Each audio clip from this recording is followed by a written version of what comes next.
Shalom Ouvracha, Bezrat Hashem, on commence un nouveau Zman Horev, Siyata Dishmaya pour tous.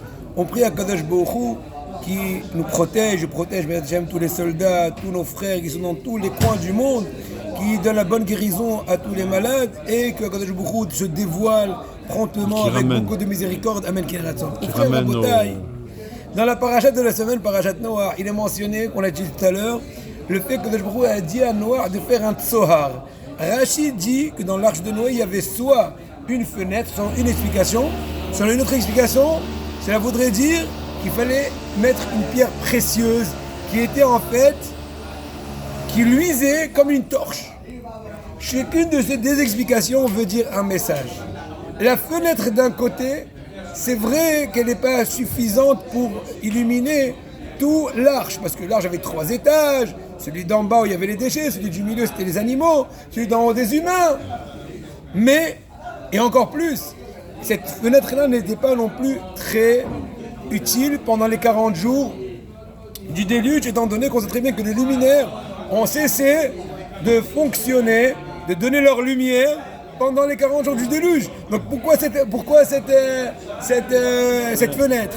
D'un autre côté, il y a une autre explication qui s'appelle la pierre précieuse. On comprend plus, parce que là, elle est, comment dirais-je, on peut la transporter, elle est suffisante peut-être, mais d'un autre côté, il est marqué dans le verset, Tsohar ta'a, c'est la teva. Tu vas confectionner pour la teva, pour l'âge de Noé, Tsohar. Tsohar, c'est une torche, d'accord, mais il fallait dire, tu vas faire rentrer une torche. On ne confectionne pas, c'est plutôt comme la fenêtre qui est, comment dirais-je, construite dans l'arche.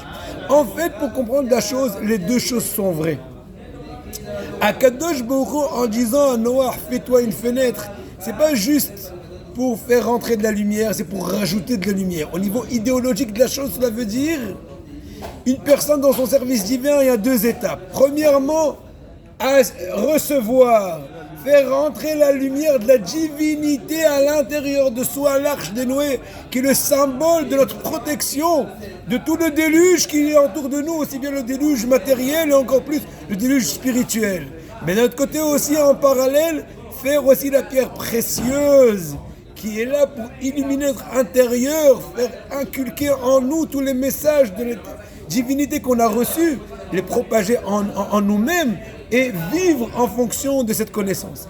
Par rapport à Ilchot Shabbat, il est permis de faire un repas même grandiose quand c'est le vendredi, bien qu'en général il faut être en bon appétit le vendredi avant l'entrée du Shabbat, mais quand il y a une bonne raison de faire un repas même grandiose comme celui d'un Pidyon Abel ou du Brit Mila, on aurait le droit, mais dans ce cas-là il faut tâcher, si on peut, le faire de bon matin pour essayer de garder la bonne appétit. Mais si on n'a pas le choix, on a quand même le droit de le faire. Par contre, si on Maseret, puisqu'on peut le repousser un peu de façon intelligente, on n'aurait pas le droit. Ainsi, un mariage, on peut le faire le vendredi, mais le repas, il est voulu qu'il soit fait le vendredi soir et pas dans la journée du vendredi, même le matin tôt, étant donné que puisque c'est un très, très grand repas, très bourrant, il risquerait de porter atteinte à l'appétit du Shabbat.